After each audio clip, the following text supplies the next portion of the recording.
Good morning, heavyweight boxing fans. Christchurch, New Zealand, Saturday, January the 7th, 11:15 in the morning. And I'm John Potter for Anthony Joshua vs Joseph Parker Day of Destiny Facebook page. Look it up. I'm doing this video, done one about 3 weeks ago, I think. Things move so fast in the heavyweights now. It's very exciting that you could do a story nearly every day, a video nearly every day like this. But to me, the piece of the puzzle that I've been waiting for has finally come along, and it's to do with Haye. Haye is being put up to second mandatory after Pulev for the IBF title. So to me, this almost outlines now Joshua's plans for 2017, what will actually happen. And Haye has been the crucial piece in that, and where he fits in, because he's the wild card of the whole division. Now that Ortiz is being tied up with the WBA, that kind of leaves Haye as the only wild card, and given Povetkin's drug issues as well, it's sort of come down now to almost a four-man race for the four belts. It's just who's going to have what by the end of 2017. That is the real story of 2017. And to me, this Haye story is a major piece of that puzzle that's just come to fruition this morning. So I'm going to talk about that, and then a few other little related issues.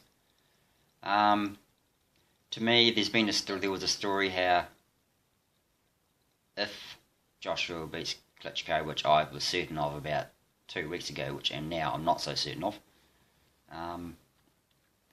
And one of the main reasons I'm not so certain, just while we're on the topic, is because of Barry Hearn's come out and said how Joshua's unbeatable.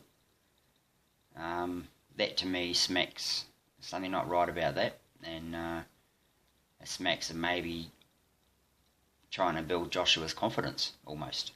Maybe Joshua's confidence as each day goes by is maybe dissipating a little bit, as the task is actually coming to hand.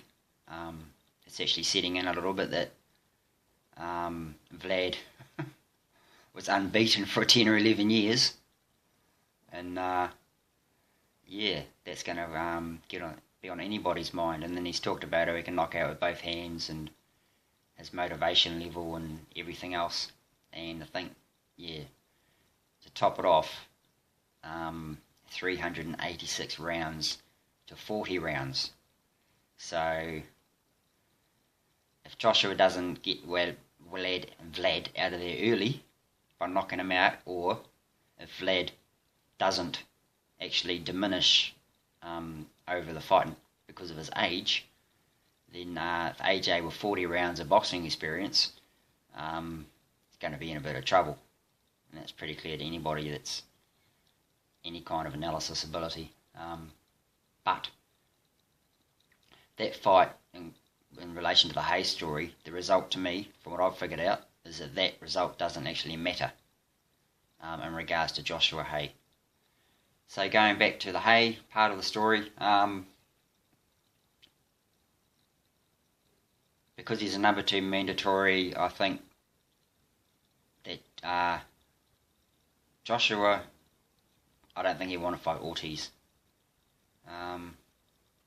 Or his promoter won't want to fight Ortiz, and obviously if he doesn't fight Ortiz, he stays with the IBF because of the mandatory situation. Then, because Hearn is the manager or whatever, promoter of Ortiz, he gets to keep the 2 belts. So theoretically that makes sense, although we don't know the ins and outs, but theoretically that makes a lot of sense for that to stay that way. And of course IBF was Joshua's first belt, so personally I don't think he'd want to give that up. And I've seen the little video when he got his first belt, and he's pretty happy with that, so I couldn't, and I wouldn't either. I'd want to keep that belt as well. That would be my calling card, is I held this belt unbeaten forever from the first time I had it, rather than give it away. So back to the Haye. So Haye will not fight immediately with Joshua. He's got the Bellew fight, obviously. And then I think that Joshua will fight Pulev. I don't think Pulev will step aside. I think he might as well just take that fight. Get him out of the way. This is all assuming AJ wins against Vlad, of course. And then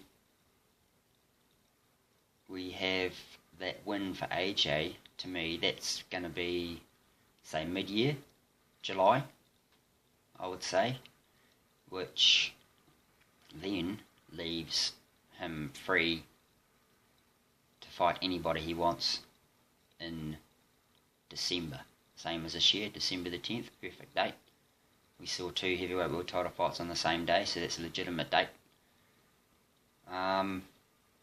So yeah, I think that AJ will fight Haye in December of 2017.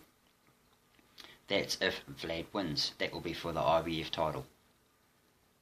If Joshua loses against Vlad, which to me now is actually looking quite a possibility, then AJ to me will have a warm-up fight, an easy-ish fight in that window, that middle of the year, to get back into winning ways, and then come December he will still fight Haye in a non-title fight. Haye stepped back from the WBO mandatory, and I've heard him say you don't need a title. Just recently, you don't need a title to have a big money fight, and he's right. And to me, this would be one of the top 3 money fights in the heavyweight division. Even if Joshua loses to Vlad, it will still be one of the biggest money fights in the UK. So to me, my prediction is that Haye will fight Anthony Joshua in December of 2017.